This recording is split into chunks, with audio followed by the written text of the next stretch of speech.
como ven, soy el tercero, ahora estoy al frente. La guía fue hecha para pacientes mayores de 18 años, estadios B y C. Les mencioné que el estadio B es el paciente que tiene remodelación cardíaca sin síntomas, y el estadio C es el que vemos habitualmente, es el que tiene remodelación cardíaca con síntomas actuales o síntomas pasados.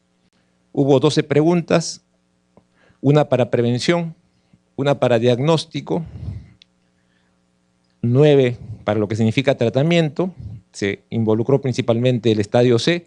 Hubo 2 preguntas para estadio B, con fracción de eyección reducida, y las siguientes preguntas para estadio C, con fracción de eyección reducida, y una que ahí resalto para la fracción de eyección preservada, que al final no se consignó, no se consideró, ¿no? Porque es un tema que aún no tiene ningún beneficio claro en intervenirlo con estrategias definidas. Tratar siempre la condición subyacente. Para el diagnóstico, y ahí hubo una pregunta, que fue cuándo utilizábamos los péptidos natriuréticos. Para fines de la guía está involucrado en el paciente con diagnóstico dudoso. Habitualmente el paciente viene con disnea y el paciente requiere discriminarse si es cardíaca o es pulmonar. Hay una historia clínica, una anamnesis, un electrocardiograma, una ecocardiografía, y con eso nosotros saldamos mucho nuestro diagnóstico. Esa es nuestra realidad de instituto. La guía tiene que contemplar hospitales de diversas naturalezas y de diversos niveles de resolución. Pero para nosotros no habría ninguna dificultad en utilizar ya sea la imagen o utilizar los péptidos porque lo tenemos prácticamente a mano. Identifica al paciente con falla cardíaca, se identifica el fenotipo. Ustedes observan acá que todavía está ahí el fenotipo intermedio, que ya va a desaparecer porque la evidencia está arrinconándolo, como dicen, y solamente va a haber 2 fallas cardíacas, la reducida y la preservada, ya que el intermedio probablemente buscaba un nuevo escenario terapéutico que no se ha consolidado. De acuerdo a esto, identificamos a nuestro paciente con signos y síntomas de falla cardíaca, con ecocardiografía o con la ayuda del péptido natriurético, hacemos el diagnóstico, definimos el fenotipo, y como ustedes han observado, la guía va principalmente para el paciente con fenotipo reducido. Una vez identificado eso, iniciamos el tratamiento, y el tratamiento no ha dejado de lado a lo que ya sabemos. Bloqueo neurohumoral progresivo y de base IECA o ARA2, antagonistas receptores de mineralocorticoides y beta bloqueadores, y principalmente, si queremos ser un poco más o menos clásicos, iniciar con un IECA o ARA2, añadir un beta bloqueador, y sobre esa base entrará el antagonista receptor de mineralocorticoides, que también fue una pregunta que se planteó en el test. El paciente debe tratar de recibir las dosis máximas tolerables, debe tratar de tomarlo indefinidamente porque el beneficio no es inmediato, también fue una pregunta, el beneficio se da en promedio pasado el año, y ante esa situación, la posibilidad de intervenir con una nueva medicación, como es el sacubitril/valsartán, va a depender del dictamen que ya se va a generalizar en su momento. Entonces, la institución tiene esa terapia de base, usémosla, sería grave no indicarlo, y tenemos ahora la opción de dar también los ARNI o INRA, como lo traducen en castellano, que es la asociación de sacubitril con valsartán, dependiendo del dictamen y probablemente manejándose en las unidades de falla cardíaca para empezar. El arsenal terapéutico con que dispone la institución es esta. Yo diría que basta y sobra. Los beta bloqueadores en la institución son bisoprolol y carvedilol, solo para mencionarles un ejemplo, y hay 2 más que podrían manejarse, pero la data con carvedilol y bisoprolol es más que suficiente. En los IECA no hay discusión qué IECA utilizar.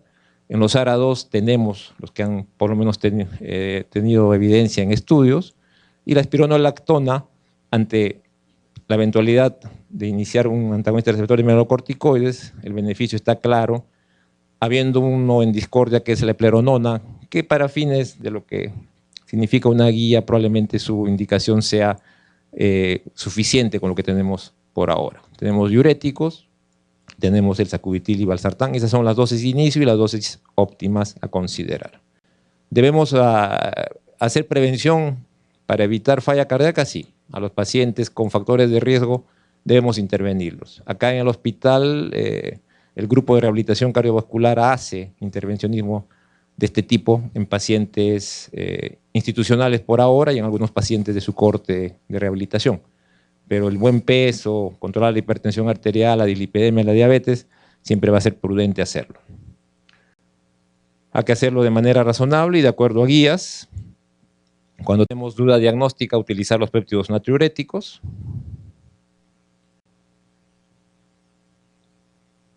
Cuando se hacen las guías siempre se habla de los puntos de las prácticas clínicas, que son en general recomendaciones para usar o no un medicamento y sobre todo qué riesgos tener. Siempre considerar que en los IECA, los ARA2 y los antagonistas receptores de mineralocorticoides, el potasio, la función renal son limitantes. En los pacientes con beta bloqueadores, los bloqueos auriculoventriculares de segundo grado, las bradicarias extremas, tal vez el problema pulmonar no tanto, el EPOC sí, el asma, y para eso se consideran las buenas prácticas clínicas para iniciar y mantener el tratamiento. Y el tratamiento, ya lo hemos mencionado, no hay que negar un IECA o un ARA2, es imperdonable, salvo contraindicación. Las consideraciones con respecto a las buenas prácticas clínicas que les he resumido con respecto a la función renal. Los beta bloqueadores son indicación formal, a tener en cuenta algunas cosas para el inicio. Los ARA2 y IECAS igualmente. Los antagonistas receptores de mineralocorticoides, como mencionábamos, IECA ARA2 más beta bloqueo, el siguiente medicamento a considerar tendría que ser un antagonista receptor de mineralocorticoides y tener esa base que en las pirámides de tratamiento actuales se contemplan, tener en cuenta cuándo empezar, cuándo no. Y el sacubitrilo y valsartán, a espera de socializar el dictamen, tiene indicación sobre la base de lo que hemos mencionado. El valsartán sacubitrilo reemplazaría al IECA o ARA2 si es que se tolera, y como les menciono, no está, y no es motivo de ahora la conversación, ahí hay un dictamen que va a ser socializado en su momento. La ibadine ha sido rechazada, no es un medicamento con beneficio en mortalidad. Y como ustedes observan, en general las preguntas parten del raciocinio y la condición fundamental de por qué damos y por qué hacemos el tratamiento con una u otra intervención. Es un indicador pronóstico. Lo que he querido con